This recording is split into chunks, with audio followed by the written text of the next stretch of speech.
Happy morning friends. இன்றைக்கி டியூஸ்டேவோட mini vlog தான் பார்க்க போகிறீங்க. எப்பயும் போலவே கிச்சனில் பரபரப்பாக தான் வேலை பார்த்துட்டு இருந்தேன். இன்றைக்கி ஒரு விஷயம் எனக்கு தோணுச்சு. என்னென்னு பார்த்தீங்கன்னா, நான் இந்த 4 அடுப்பு வச்சுட்டு எவ்வளோ வேகமாக சமைக்க முடியுமோ சமைச்சு முடிச்சிடணும் வேலைக்கு போகிறதுக்குள்ள அப்படின்னு யோசிக்கிறேன். ஆனால் அப்போ அம்மாலாம் பார்த்திங்கன்னா, நாங்கள் ஸ்கூல் படிக்கிறப்பெல்லாம் ஒரே ஒரு அடுப்பு வச்சு தான் எல்லாமே சமைப்பாங்க. காலையில் டிஃபன் செஞ்சு கொடுப்பாங்க, மதியத்துக்கு சாப்பாடு செய்வாங்க, அதே மாதிரி நைட்டுக்கு டின்னர் செய்வாங்க. இதில் கூடவே நம்ம கேட்கக்கூடிய ஸ்நாக்ஸும் செஞ்சு கொடுப்பாங்க. அப்போ எனக்கு தோணுச்சு, அவங்க எப்படி ஒரு அடுப்பு வச்சு இவ்வளோ வேகமாக எல்லாம் முடிச்சிருப்பாங்க, எவ்வளோ வேகமாக எந்திரிப்பாங்க. இந்த மாதிரி விஷயம்லாம் எனக்கு தோணுச்சு. உண்மையிலே அவங்கெல்லாம் கிரேட் தாங்க.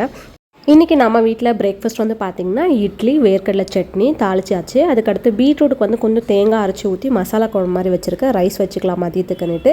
அப்புறம் மக்காச்சோளம், அப்புறம் முட்டை தனியாக வேக வச்சு எடுத்து வச்சுருக்கிறது, வெஜிடபிள் வேக வச்சு எடுத்து வச்சுருக்கோம். கொஞ்சம் பைனாப்பிள் ஃப்ரூட்ஸ். இது கூடவே ஒரு ரிட்டன் கிஃப்ட்ஸ் ஆர்டர் இருந்தது, அதுவும் கம்ப்ளீட் பண்ணி முடிச்சாச்சு. பாய் பாய், டேக் கேர்.